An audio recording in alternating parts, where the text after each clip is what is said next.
I'd always thought my life with Emily was something solid, unbreakable. We'd been married for 12 years, built a home in the suburbs of Portland, raised 2 kids, Jacob and Lily, and settled into a rhythm that felt comfortable, predictable even. She was the kind of woman who lit up a room, her auburn hair catching the light just right, her laugh a melody that could pull me out of my darkest moods. I worked as a structural engineer, long hours hunched over blueprints, while she managed the house and her part-time gig as a florist. It wasn't glamorous, but it was ours. Lately, though, something felt off. It started small, her phone buzzing more than usual, her stepping out of the room to take calls, her eyes darting away when I asked who it was. "Just a client," she'd say, brushing it off with a smile that didn't quite reach her eyes. I didn't push. I trusted her. That's what you do when you've built a life together, right? You trust. But then there were the late nights. She'd come home from the flower shop smelling faintly of something musky, not the usual lavender or rose. She'd say it was a new supplier, someone experimenting with exotic blooms, and I'd nod, pretending it made sense. I'd lie awake after she fell asleep, staring at the ceiling, wondering why my gut twisted every time she mentioned his name. Mark Grayson, a local photographer she'd met at some art fair. She'd started talking about him casually, like he was just another acquaintance. But the frequency crept up. Mark said this, or Mark showed me that. I didn't know him, but I already hated the sound of his name. One evening, I came home early. The kids were at soccer practice, and I figured I'd surprise her with dinner. The house was quiet, too quiet. Her car was in the driveway, but she wasn't in the kitchen or the living room. I climbed the stairs, my boots heavy on the hardwood, and heard it. A soft laugh, her laugh, coming from our bedroom. The door was cracked open, and there she was, sitting on the edge of our bed, phone pressed to her ear, her voice low and warm in a way I hadn't heard in months. "You're ridiculous," she giggled, twirling a strand of hair around her finger. I froze, my hand on the doorknob, my heart thudding in my chest. She didn't see me. I backed away, silent, and left the house before she noticed. That night I couldn't sleep. The laugh replayed in my head, over and over, like a song I couldn't shake. Who was she talking to? Why did it feel so intimate? I told myself I was overreacting. Marriages have ebbs and flows, don't they? But the seed was planted and it grew roots fast. The next few weeks were a slow unraveling. I started paying attention, really paying attention. Emily's schedule shifted. She'd leave for the shop earlier, come back later, her excuses flimsier each time. "We're swamped with orders," she'd say, or, "I'm helping a friend with a project." I didn't buy it, but I didn't confront her either. I wasn't ready for the truth, not yet. I began digging, subtly at first. I'd check her phone when she showered, scrolling through texts, finding nothing but vague messages from M. Short, cryptic things like, "Can't wait" or "Same place." No smoking gun, but enough to make my stomach churn. I'd watch her at dinner, the way she'd avoid my gaze, her fingers fidgeting with her fork. The kids didn't notice, too caught up in their own worlds, but I saw it all. Then came the receipt. I found it crumpled in her coat pocket while doing laundry, a rare chore she'd left to me. A coffee shop downtown, $12.47, time-stamped 3:17 p.m. on a Tuesday. She told me she was at the shop all day, no breaks. I knew that place. It wasn't near her work. It was near the art district where Mark Grayson had his studio. I held that slip of paper like it was a live wire, my hands trembling. It wasn't proof, not really, but it was a crack in the facade. I started following her. I'd take my lunch break and drive past the flower shop, peering through the windows. Half the time, she wasn't there. Once, I saw her slip out the back, her hair loose, her stride quick, heading toward a black sedan I didn't recognize. She climbed in and they drove off. I couldn't see the driver, but I didn't need to. My mind filled in the blanks. I bought a burner phone and a cheap GPS tracker online. It felt ridiculous, like I was some paranoid detective in a bad movie. But I had to know. I slipped the tracker under her car one night while she slept, my breath fogging in the cold garage air. The app pinged her locations, home, the shop, and then, too often, an address I didn't recognize. A loft downtown, right in the heart of the art district. Mark's place, I was sure of it. I couldn't take it anymore. I had to see it with my own eyes. One Friday, she said she'd be late. Another big order at the shop. I dropped the kids at my sister's, told her I had a work thing, and drove to that loft. The tracker showed her car parked a block away. I waited in my truck, parked across the street, my hands gripping the wheel so tight my knuckles whitened. At 7:42 p.m., she stepped out of the building. Her coat was unbuttoned, her cheeks flushed, her hair mussed in a way that screamed carelessness. And then he appeared, Mark Grayson. Tall, lean, with dark hair and a smug grin that made me want to smash something. He slid an arm around her waist, pulled her close, and she didn't pull away. They stood there, laughing, touching, oblivious to the world. To me, I snapped photos with my phone, my hands shaking so badly half were blurry. But I got enough, her leaning into him, his hand on her back, their faces inches apart. I watched them climb into his car and drive off, probably to some cozy dinner or worse. I sat there for an hour, staring at the empty street, my chest hollowed out. She'd lied. She'd betrayed me. That night, she came home at 11:03 p.m., smelling faintly of wine and that musky scent again. Long day, she muttered, kissing my cheek before heading upstairs. I didn't say a word. Couldn't. The rage was there, simmering, but I held it back. I needed a plan. For the next month, I played the part. The dutiful husband, the clueless fool. I smiled at her over breakfast, asked about her day, laughed at her stories. Inside, I was a furnace, every word she spoke fueling the fire. She didn't suspect a thing. Too wrapped up in her secret life to notice the way my eyes hardened when she mentioned Mark. I dug deeper, hired a PI, a grizzled guy named Tony who didn't ask too many questions. He tailed her, got me audio, her voice, soft and teasing, calling Mark babe in a parking lot. He got photos too, sharper than mine, ones that showed her hand in his, her lips brushing his cheek. Tony didn't sugarcoat it. She's in deep, man. You sure you want more? I nodded. I needed it all. I cloned her phone with software Tony recommended. Texts flooded in flirty, intimate, plans to meet. Miss you, she'd write. Can't stop thinking about last night, he'd reply. I read them alone in my office, the kids asleep, my jaw clenched so tight it ached. She was living a double life and I was the ghost in her real one. I started planning. Not just divorce, too easy, too clean. She'd humiliated me, shredded our vows, and I wanted her to feel it. Mark too. I'd make them pay, slow and deliberate, in a way they'd never forget. I began with Mark. Found out everything, his studio lease, his clients, his habits. He was a freelancer, cocky, living off sporadic gigs and a trust fund. I used my engineering contacts called in favors. A friend at the city planning office misfiled a permit, triggering an inspection at his loft. Violations piled up, faulty wiring, no fire exits. They shut it down, temporary but costly. He'd lose weeks, maybe months, scrambling to fix it. Next, I leaked his affair to his circle. Anonymous emails to his clients, his artist buddies with just enough detailed dates, times, her name. No proof attached, just whispers. His reputation started to fray. I saw it in the ex-posts he made, whining about toxic rumors. Emily noticed too. She came home tense, muttering about Mark's bad luck. I nodded, feigning concern, while inside I grinned. It was only the beginning.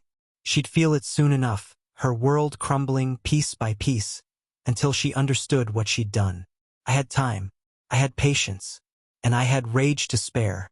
Emily started to unravel, though she didn't know I was behind it yet.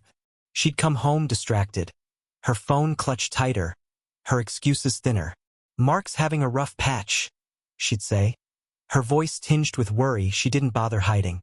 I'd nod, pour her a glass of wine, ask gentle questions. How's he holding up? What's the plan? She'd ramble, oblivious to the trap I was weaving. Every detail she let slip was another thread I could pull. I escalated with Mark. His studio closure was just the start. I'd learned he relied on a few big clients, galleries, magazines, a boutique ad agency. I reached out anonymously through a burner email, posing as a concerned colleague. I sent them vague warnings about his reliability, his personal life bleeding into work.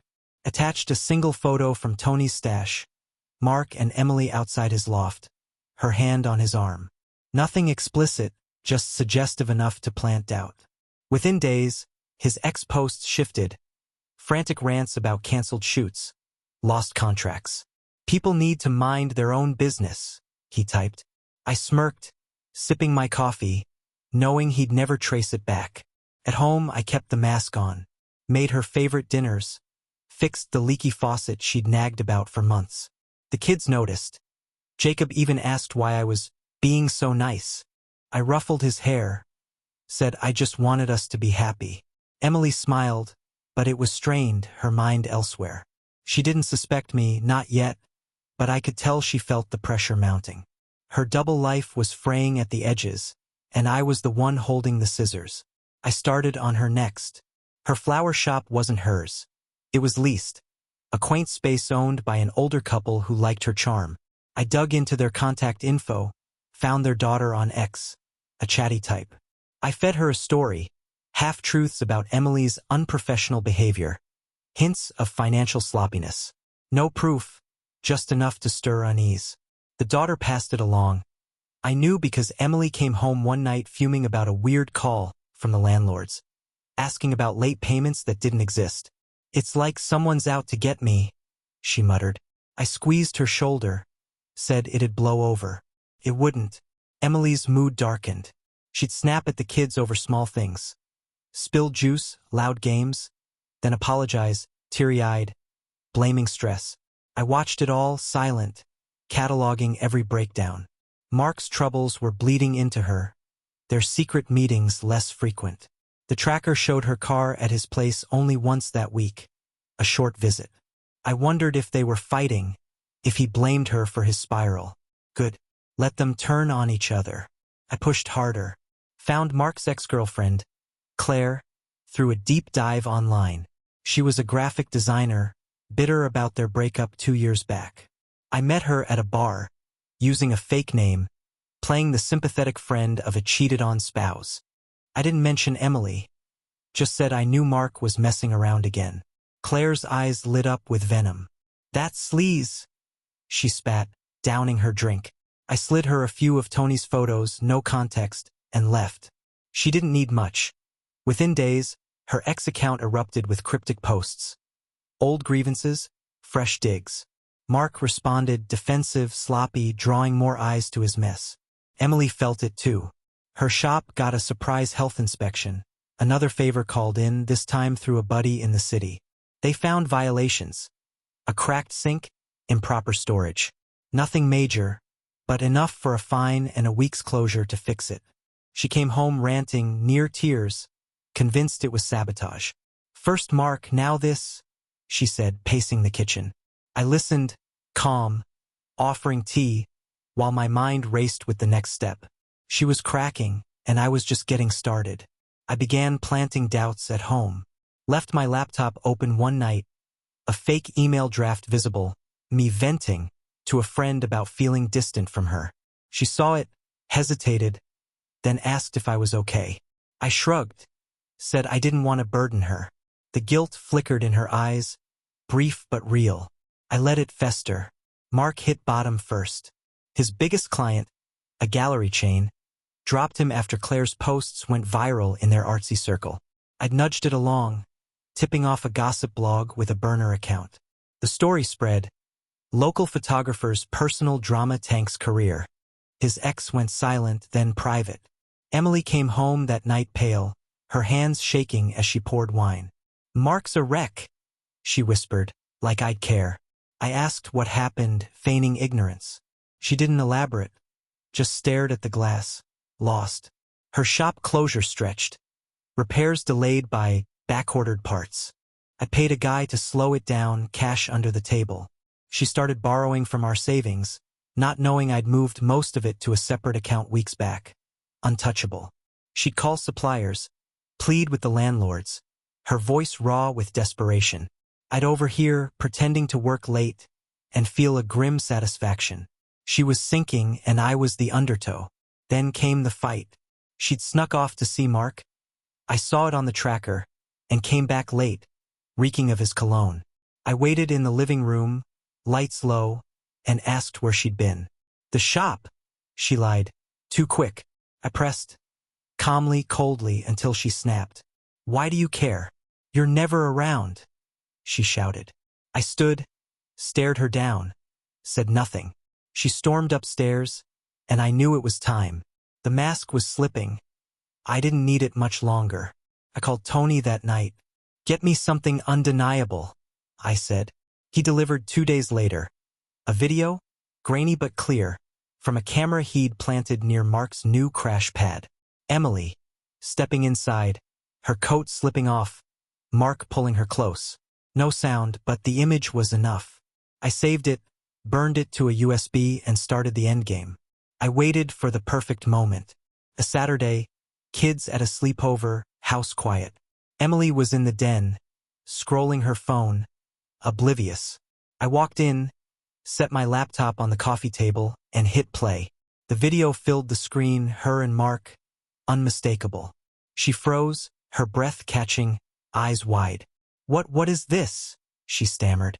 I didn't answer, just watched her face crumple as the truth hit. She tried to explain, stuttering, tears streaming. "It's not what it looks like," she said. Then, "It didn't mean anything." Lies piled on lies. I stayed silent, letting her dig deeper. Finally, she begged, "Please, don't do this. Think of the kids." That's when I spoke, voice low, steady. "You should have thought of them." I laid it out. Everything I knew, every step I'd taken. The studio, the clients, the shop. Her jaw dropped, realization dawning. You did this?" she whispered. I nodded. "You ruined us first." She sobbed, collapsed on the couch, but I felt nothing. No pity, no regret, just cold purpose. I told her to pack a bag. She'd leave that night, go to Mark, her parents, wherever. I didn't care. She pleaded, grabbed my arm, but I shook her off. "You're done here," I said. She left at midnight, suitcase in hand, still crying. I locked the door behind her, poured a whiskey, and planned the final blow. Mark was next. I'd saved the worst for him. His career was ashes, but he still had his trust fund, his smug little life. I took that too. Hired a hacker, pricey but worth it, to dig into his finances. Found offshore accounts, tax dodges, enough to tip the IRS anonymously. They'd swarm him soon, audits and penalties piling up. He'd be broke by year's end.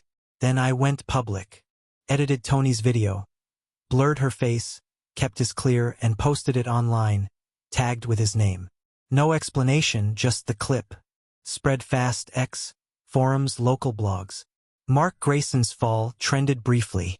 Emily called, hysterical, begging me to stop. I hung up. She'd made her bed. Now they'd both lie in it.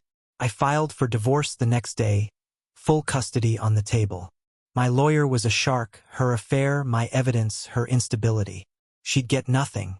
The kids asked where she was. I said she'd moved out, kept it vague. They'd know eventually, but not yet.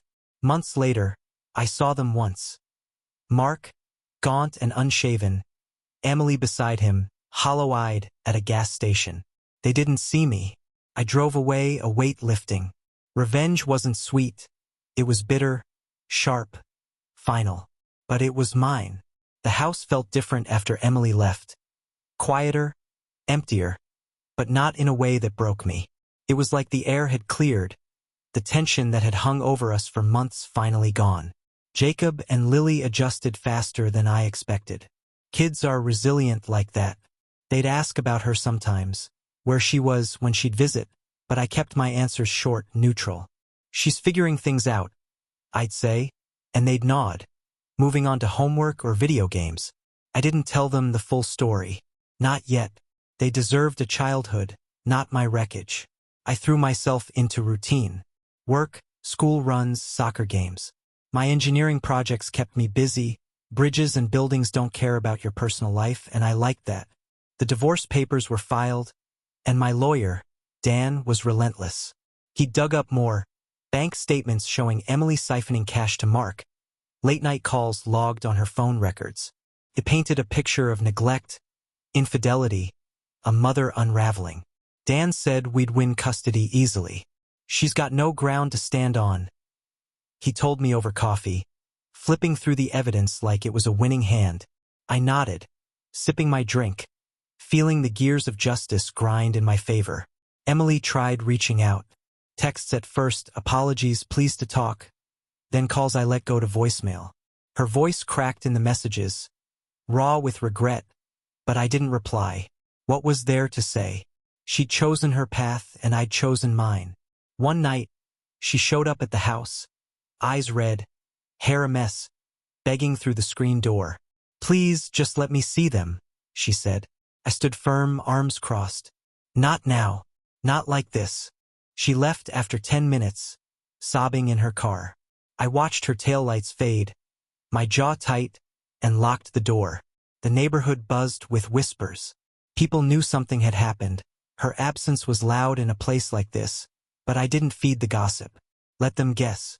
My focus was forward, not on their pity or her shame. Mark's downfall played out like a slow-motion crash I couldn't look away from. The IRS hit him hard. Letters in the mail, agents at his door, his accounts frozen while they untangled his mess. My hacker had done his job well. The offshore stuff was a goldmine. X lit up with rumors. People who'd worked with him, old friends, piling on with stories of his arrogance, his shortcuts. The video I'd posted was the match.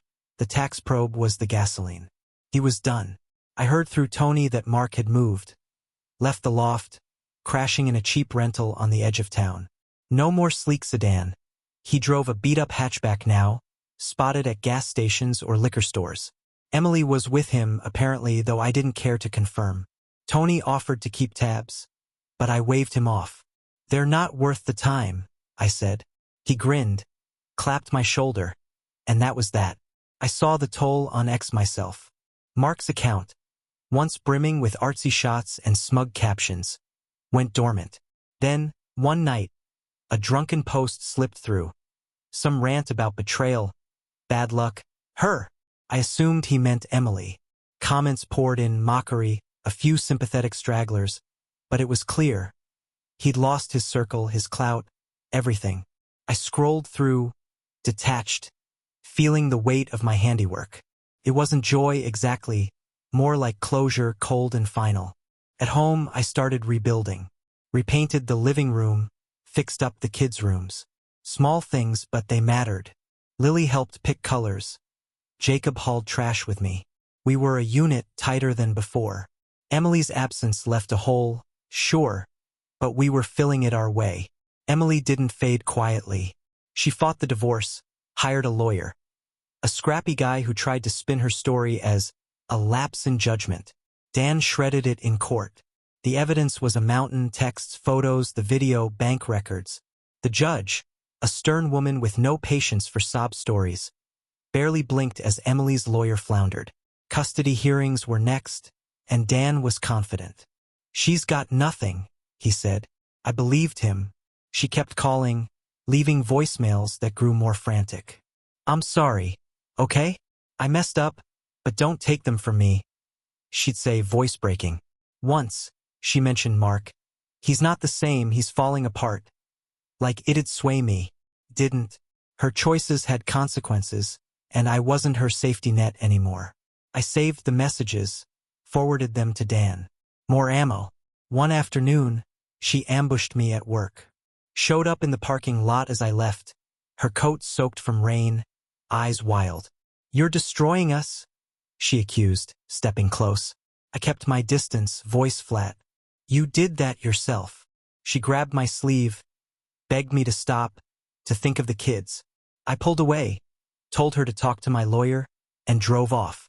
In the rear view, she stood there, rain plastering her hair to her face, a ghost of the woman I'd loved. The kids started asking harder questions.